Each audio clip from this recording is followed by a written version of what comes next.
ఎవరైనా సరే సోషల్ మీడియాలో పోస్టులు పెట్టేటప్పుడు, వీడియోల్లో మాట్లాడేటప్పుడు చాలా జాగ్రత్తగా ఉండాలి. లేదంటే ఎన్నో ఇబ్బందులను ఎదుర్కోవాల్సి వస్తుంది. అదే సెలబ్రిటీలైతే ఇంకా జాగ్రత్తగా వ్యవహరించాలి.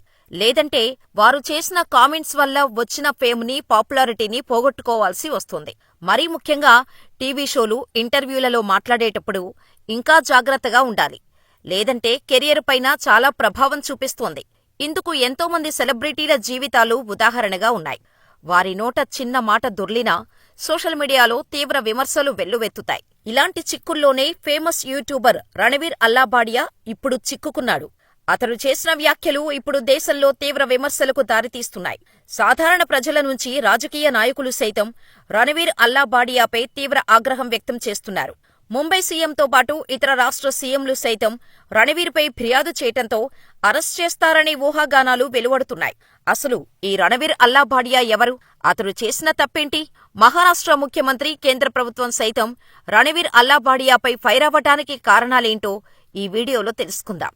రణవీర్ అల్లాబాడియా ఒక YouTuber, content creator, motivational speaker. 2015లో బీర్ బైసెప్స్ అనే యూట్యూబ్ ఛానల్ ప్రారంభించాడు. ఈ ఛానల్ ద్వారా ఫిట్నెస్, సెల్ఫ్ డెవలప్మెంట్, ఎంటర్‌ప్రెన్యూర్ కు సంబంధించిన సమాచారాన్ని అందించేవాడు. ఇలా ఆ వీడియోలకు ప్రజాదరణ ఎక్కువగా రావటం, వ్యూస్ పెరగటం, మంచి ఫేమ్ వచ్చింది. ఇదే ఫేమ్‌తో తన కంటెంట్ పరిధిని పెంచుకుంటూ వచ్చాడు. ఇలా ది రణవీర్ షో అనే పాడ్కాస్ట్‌ను స్టార్ట్ చేశాడు. ఇలా ప్రముఖ వ్యాపారవేత్తలను, బాలీవుడ్ ప్రముఖులను, ఇతర సక్సెస్ఫుల్ వ్యక్తులను ఇంటర్వ్యూ చేసేవాడు. పాడ్కాస్ట్ సక్సెస్ అయింది. ఇలా రణవీర్ అల్లాబాడియా యూట్యూబ్ స్పాన్సర్షిప్లు, బ్రాండ్ డీల్స్, పాడ్కాస్ట్లు, అతని డిజిటల్ మార్కెటింగ్ కంపెనీతో ఫేమ్‌తో పాటు డబ్బులు సంపాదిస్తున్నాడు. బీర్ పై స్టెప్స్ ఛానల్కు 7 మిలియన్స్‌కు పైగా ఉండగా, అతని హిందీ ఛానల్ అయిన రణవీర్ అల్లాబాడియాకు కూడా మంచి వీక్షకులు ఉన్నారు. ఒక నివేదిక ప్రకారం అల్లాబాడియా తన యూట్యూబ్ ఛానల్ ద్వారా నెలకు 10 నుంచి 20 లక్షలు సంపాదిస్తున్నాడు. అంతేకాదు జొమాటో, క్రెడ్, మై ప్రోటీన్ వంటి అనేక పెద్ద బ్రాండ్లతో, ఇతర కంపెనీలతో కలిసి పనిచేస్తున్నాడు. దీనివలన నెలకు 30 నుంచి 50 లక్షల వరకు సంపాదిస్తున్నాడని తెలుస్తోంది. అంతేకాదు రణవీర్కు మాంక్ ఎంటర్టైన్మెంట్ అనే డిజిటల్ మార్కెటింగ్ కంపెనీ కూడా ఉంది. ఈ కంపెనీ అనేక మంది ఇన్ఫ్లుయెన్సర్, బ్రాండ్లతో కలిసి పనిచేస్తుంది. ఈ కంపెనీ నుంచి కూడా నెలకు లక్షల్లో ఆదాయం ఉంటుంది. ఇలా అన్ని రకాల బిజినెస్లు చూసుకుంటే రణవీర్ అల్లాబాడియా నెలవారీ ఆదాయం దాదాపు 60 లక్షల నుంచి 1 కోటి వరకు ఉంటుందని ఓ అంచనా కూడా ఉంది. ఎంత సంపాదిస్తే ఏం లాభం? తన నోటి దురదతో ఒక్కసారిగా ఉక్కిరిబిక్కిరి అయిపోతున్నాడు. ఏ సోషల్ మీడియా అయితే మంచి ఫేము, డబ్బు ఇచ్చిందో అదే సోషల్ మీడియా రణవీర్ అల్లాబాడియాను అల్లాడిస్తోంది. ఇండియాస్ గాట్ టాలెంట్ పాడ్కాస్ట్లో మితిమీరిగా మాట్లాడి అడ్డంగా బుక్కయ్యాడు. బయటకు రాలేని వివాదంలో ఇరుక్కున్నాడు. రోస్ట్ షోలో చేసిన డార్క్ కామెడీ అల్లాబాడియా కొంప ముంచింది.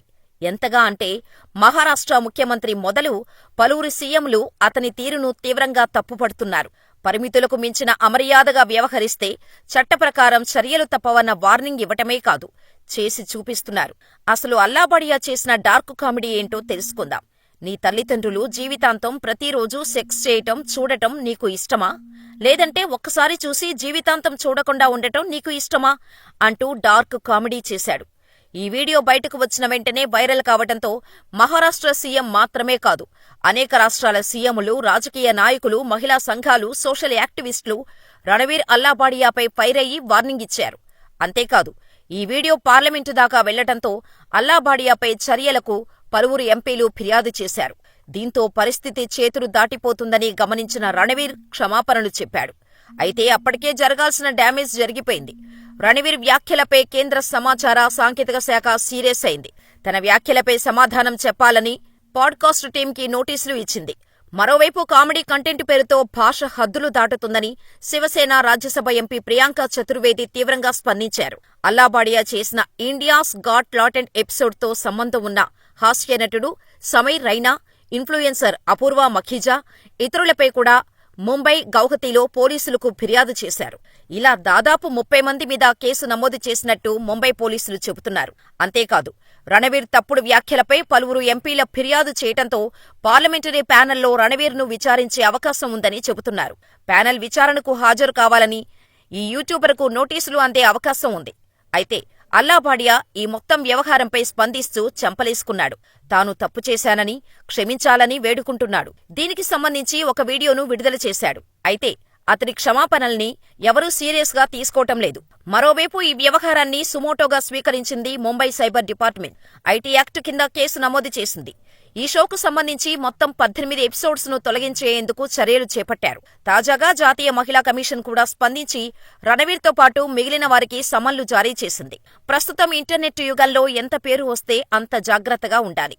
ఎందుకంటే పేరు తీసుకువచ్చిన సోషల్ మీడియానే ఆ తర్వాత ఆ పేరు చెప్పుకోవాలంటే భయపడేలా చేస్తోంది. ఈ రోజు ప్రతి ఒక్కరి చేతిలో స్మార్ట్ ఫోన్ కామన్ అయిపోయింది. ప్రతి ఒక్కరికి సోషల్ మీడియాలో అకౌంట్స్ ఉంటున్నాయి. తమ జీవితంలో జరిగిన ప్రతి చిన్న వేడుకను సోషల్ మీడియాలో షేర్ చేసుకుంటున్నారు. అలాగే సోషల్ మీడియా నుంచి డబ్బులతో పాటు సెలబ్రిటీ స్టేటస్ కూడా సంపాదించుకుంటూ జీరోలు కూడా హీరోలుగా మారి ఎంజాయ్ చేస్తున్నారు. ఈ మధ్యలో ఏదైనా తేడా వస్తే అదే సోషల్ మీడియా హీరోలను జీరోలుగా చేసి వారి జీవితాలను పూర్తిగా అస్తవ్యస్తం చేస్తుంది. అందుకే సోషల్ మీడియాలో నిత్యం జీవించేవారు మాట్లాడేటప్పుడు, ఏదైనా పని చేసేటప్పుడు ఖచ్చితంగా జాగ్రత్తగా ఉండాలి. లేదంటే రణవీర్ అల్లాబాడియా జీవితంలా ఒక్కసారిగా తలకిందులైపోతోంది. అందుకే పెద్దలు అంటూ ఉంటారు, అద్భుతమైన విజయాన్ని సాధించటం తేలికే, కానీ దాన్ని నిలుపుకోవటం, ఆ గౌరవ మర్యాదల్ని కొనసాగించటమే కష్టమని. మరి మీ అభిప్రాయమేంటో మాకు కామెంట్ చేయండి. ఇలాంటి ఫాస్ట్ అప్డేట్స్ కోసం మా ఛానల్ని సబ్స్క్రైబ్ చేసుకోండి.